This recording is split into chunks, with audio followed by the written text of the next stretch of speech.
Hello there. Welcome to my campfire. My name is Seraphine, the Midnight Bard, and I travel from place to place, seeking the strange, the bizarre, and the unexplained. No person is an island, so they say. In life, people will often encounter obstacles that they cannot face alone. And so, in our times of trial, it is comforting to know that there are those to whom we can turn. Family. Whether it be a bond of blood or loved ones that we pick up along the way, the knowledge that there are open arms to catch and shelter us in our darkest hours is often enough to give us the strength to go on. There are dark burdens, however, that are so heavy that even the strength of familial love can break beneath their weight. I once heard of a family living in a strange and dystopian time. Their bonds were put to the test as one of their own was stricken by the Mark.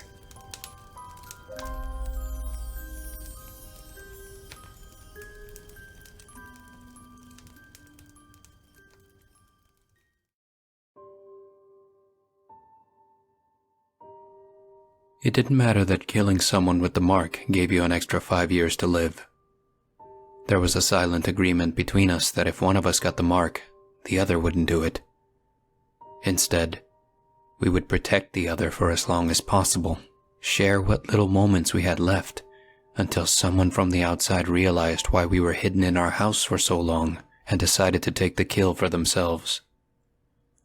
So, that's why when I woke up one morning with the Mark slashed across my forehead, I didn't panic.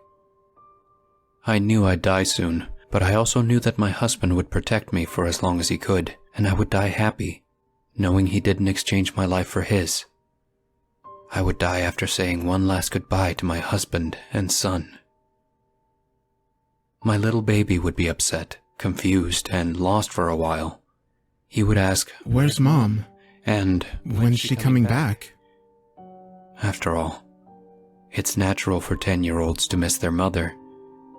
But Daniel would tell him not to worry, that Mommy has gone to a good place and that she's happy there. That evening, I was getting into bed when Daniel suddenly spoke about the Mark for the first time, shattering my thoughts into oblivion. "I'll tell the neighbors you've gone to visit your sister down south for a few weeks. That should buy us enough time before..." Daniel trailed off.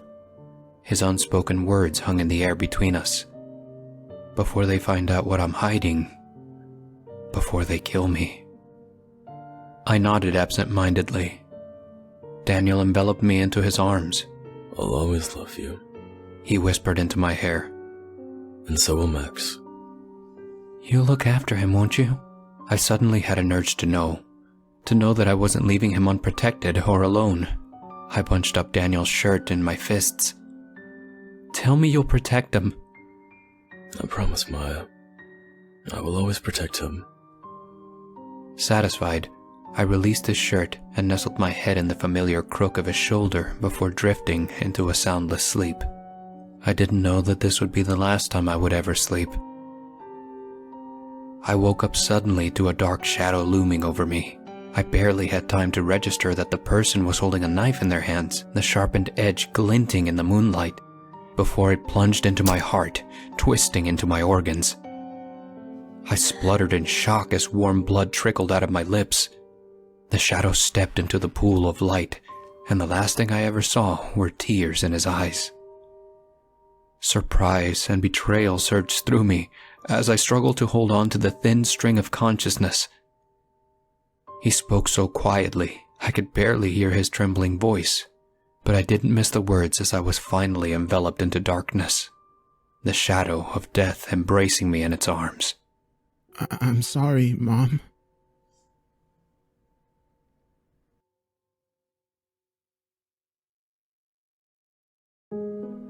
Thank you for tuning in to this week's story, Campfire Gang. Remember to leave a like and hit subscribe if you haven't done so already.